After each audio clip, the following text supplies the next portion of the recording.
Hello বন্ধুরা, আমি মিতা তোমাদের সামনে আবারও চলে আসলাম একটা সুন্দর একটা রেসিপি নিয়ে।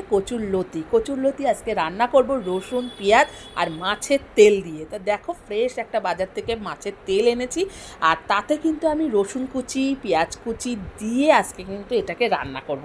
যারা যারা খেয়েছো তারা কিন্তু অবশ্যই কমেন্ট করে জানিও যে টেস্টটা তোমাদের কাছে কেমন লাগে, আর যারা খাওনি তারা কিন্তু আমার এই রেসিপিটাকে ফলো করো।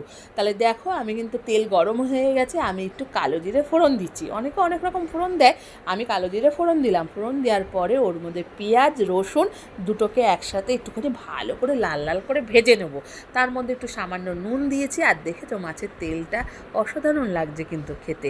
আর এখন ভালো করে আগে পেঁয়াজটার এটাকে ভাজার পরে যখন লাল লাল হয়ে যাবে, তার মধ্যে কিন্তু তুমি মাছের তেলটা তোমাদেরকে দিয়ে দিতে হবে।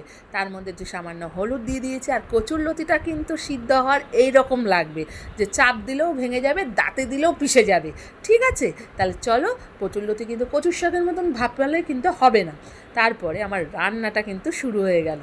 এইবার দেখো টিক্স কী হচ্ছে। এবার মাছের তেলের সাথে পেঁয়াজ দিয়ে, রসুন দিয়ে একেবারে পুরো কচুরলতিটাকে মাখিয়ে ফেলেছি। ও বলছে, কতক্ষণে তুই আমার পেটে আসবি? আমার তো কখন গরম ভাত দিয়ে যে খাবো, আমার সেই চিন্তা। দেখো, চিনিটা হচ্ছে তোমাদের ব্যাপার, চিনি দিতেও পারো তো, যারা যারা চিনি খাও তারা দিও। আর আমরা একটু তরকারিতে চিনি খাই। আর একটু কাঁচা লঙ্কা দিলাম, একটু ঝাল ঝাল, একটু মিষ্টি মিষ্টি টাইপের হলে কিন্তু খারাপ লাগে না।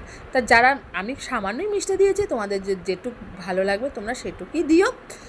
তাহলে আমার ফুল রেসিপিটা কিন্তু রেডি। কচুরলতি মাছের তেল দিয়ে গরম গরম ভাত দিয়ে খেয়ে দেখে তারপরে কিন্তু তোমাদেরকে ভয়েস দিচ্ছি।